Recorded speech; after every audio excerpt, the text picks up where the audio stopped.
Welcome to Aditya talks. నేను మీ RK రావు.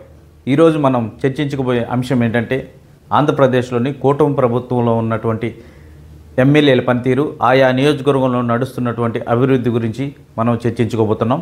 ఇంతవరకు నా ఛానల్ని సబ్స్క్రైబ్ చేసుకోకపోతే ఒకసారి సబ్స్క్రైబ్ చేసుకోండి, అలాగే లైక్ చేయండి, షేర్ చేయండి, వీడియోని చివరి వరకు చూడండి, చూసి చివరన కామెంట్ కూడా చేయండి.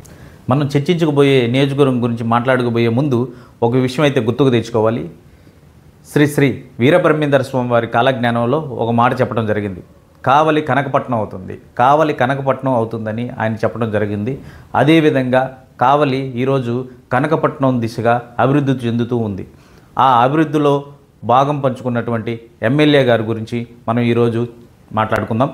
నేను కావలికి ఎమ్మెల్యేని కాదు, కావలి ప్రజలకు కాపుగాసే కాపలాదారుని మాత్రమే అని ఒక బహిరంగ ప్రకటన ఇచ్చి కావలి ప్రజలు మనసు దోచుకున్నటువంటి ఎమ్మెల్యే శ్రీ దగ్గుమాటి వెంకటకృష్ణారెడ్డి గారి గురించి ఈరోజు మనం చర్చించుకోబోతున్నాం. అలాగే ఆయన అందరికీ కావ్య కృష్ణారెడ్డిగా సుపరిచితులు. కావలి నియోజకవర్గ ప్రజలు నెల్లూరు జిల్లాలో ఉన్నటువంటి ఎమ్మెల్యేలందరిలో కన్నా మా నియోజకవర్గ ఎమ్మెల్యే ప్రత్యేకమని అంటున్నారు. ఏ విధంగా ఆయన ప్రత్యేకం, ఆయన చేసినటువంటి ప్రత్యేకమైనటువంటి అభివృద్ధి పనులు ఏంటి అనేది ఇప్పుడు మనం మాట్లాడుకుందాం. ముందుగా ఎలక్షన్ల ప్రచార సమయంలో ఆయన ఇచ్చినటువంటి హామీ ఏదైతే ఉందో, ముఖ్యంగా కావలి నుంచి తుమ్మలపెంటకి ఆయన రోడ్డు వేస్తానని చెప్పడం జరిగింది. గెలిచిన వెంటనే ఆయన సొంత నిధులతోటి రోడ్డు వర్క్ ప్రారంభించడం, అదేవిధంగా కావలి నుంచి ముసునూరు వెళ్ళే హైవే మార్గంలో గుంతలుగా ఉన్నటువంటి రోడ్డుని యుద్ధ ప్రాతిపదికన ఆయన గెలిచిన వెంటనే ఆయన సొంత నిధులతోటి ఆ గుంతలను పూడ్చి టెంపరీ రోడ్డు వేసి అందరి మనసు దోచుకున్నారు. ఆయన గెలిచిన కొద్ది రోజుల్లోనే గతంలో ఎవరూ చేయనటువంటి విధంగా ఐ లవ్ యూ కావాలి అని చెప్పేసి ఒక సెల్ఫీ పాయింట్ ఏర్పాటు చేసి అక్కడే 100 అడుగులు ఎత్తున జాతీయ జెండాను ఏర్పాటు చేసి స్వతంత్ర దినోత్సవ సందర్భంగా జై హో భారత్, జై హో భారత్ అంటూ కావలి ప్రజల్లో దేశభక్తిని నింపి కావలి ప్రజలు మనసు దోచుకున్నారని ఇక్కడ ప్రజలు చెప్పుకోవటం జరుగుతుంది. అదేవిధంగా ఉదయగిరి బ్రిడ్జి మీద మరమ్మతులు చేయించి కావలి ప్రజల చేత షబాష్ అనిపించుకున్నారు. అయితే ఇక్కడ ఒక ముఖ్యమైన విషయం ఏంటంటే కావలిలో జరుగుతున్నటువంటి రియల్ ఎస్టేట్ దందాన్ని అరికట్టడంలో ఆయన ప్రత్యేకమైన పాత్ర పోషించారని చెప్పుకోవాలి. గత ప్రభుత్వంలో ఉన్నటువంటి ఎమ్మెల్యే అనుచరులు వేసినటువంటి అక్రమ లేఅవుట్లని అరికట్టడం, వారి మీద చర్యలు తీసుకోవటం, అదేవిధంగా వారి మీద ఎంక్వైరీ కమిషన్ వేయటం జరిగింది.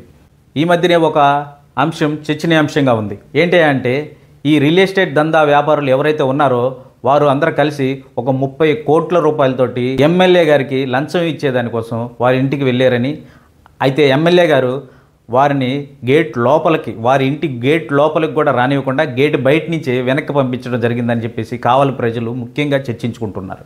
ఎమ్మెల్యే గారి చొరవతోటి దగదత్తి మండలంలోని నారాయణపురం గ్రామానికి బస్సు సౌకర్యం కల్పించడం జరిగింది. అదేవిధంగా నియోజకవర్గంలో ఆయన చేస్తున్నటువంటి ఇంకా అభివృద్ధి కార్యక్రమాలు ఇంకా చాలానే ఉన్నాయని చెప్పుకుంటున్నారు. నియోజకవర్గంలోని గ్రామాల్లో సీసీ రోడ్లు ఏర్పాటు చేయించడం, నియోజకవర్గంలోని మత్స్యకారుల సమస్యలను పరిష్కరించడంలో కూడా ముందున్నారని చెప్పేసి చర్చించుకుంటున్నారు. లేటెస్ట్గా కావలిలో జరిగినటువంటి మనీ స్కామ్ విషయంలో ఎమ్మెల్యే గారి చొరవ అభినందనీయం అని చెప్పేసి రాష్ట్రం మొత్తం కొనియాడుతూ ఉంది. అయితే ఎమ్మెల్యే గారు ఇంకా ప్రత్యేకమైనటువంటి దృష్టి పెట్టాల్సిన విషయాలు ఇంకా చాలా మిగిలే ఉన్నాయని చెప్పుకుంటున్నారు ప్రజలు. కొన్ని పెండింగ్ పనులు ఉన్నాయో అవి పూర్తి చేయాలని చెప్పేసి ప్రజలు కోరుకుంటున్నారు. వాటిలో ముఖ్యంగా కావలి కలుగొల్లమ్మ దేవస్థానం దగ్గర ఆగిపోయి ఉన్నటువంటి రైల్వే బ్రిడ్జిని పూర్తి చేయాలని, అదేవిధంగా కావలి ముస్నూరు డబల్ రోడ్డు పనులు ఆగిపోవటం జరిగింది, అది కూడా ముఖ్యంగా పూర్తి చేయాలని చెప్పేసి ప్రజలు కోరుకుంటున్నారు. అయితే ఇక్కడ పార్టీ విషయానికి వస్తే కార్యకర్తల్లో కొంత అసంతృప్తి అనేది ఉంది అని చెప్పేసి చెప్పుకుంటున్నారు. ఏ విధంగా అంటే వైసీపీ నుంచి వచ్చినటువంటి కార్యకర్తలకి ముందుగా ప్రిఫరెన్స్ ఇస్తున్నారు, ముందు నుంచి ఉన్నటువంటి కార్యకర్తలకి ఇంపార్టెన్స్ ఇవ్వట్లేదని చెప్పేసి ఇక్కడ కార్యకర్తలు చర్చించుకుంటూ ఉన్నారు. ఇది ఇప్పుడు వరకు మనం చర్చించుకున్నటువంటి కావలి నియోజకవర్గ అభివృద్ధి, ఎమ్మెల్యే గారు చేస్తున్నటువంటి అభివృద్ధి కార్యక్రమాలు. అయితే ఎమ్మెల్యే గారు ఇంకా మరెన్నో అభివృద్ధి కార్యక్రమాలు చేయాలని చెప్పేసి ఆశిస్తూ నెక్స్ట్ వీక్లో మరో కొత్త నియోజకవర్గం గురించి మనం చర్చించుకుందాం. ఈ వీడియో గురించి మీ అభిప్రాయాన్ని కామెంట్ రూపంలో తెలపండి. జై హింద్.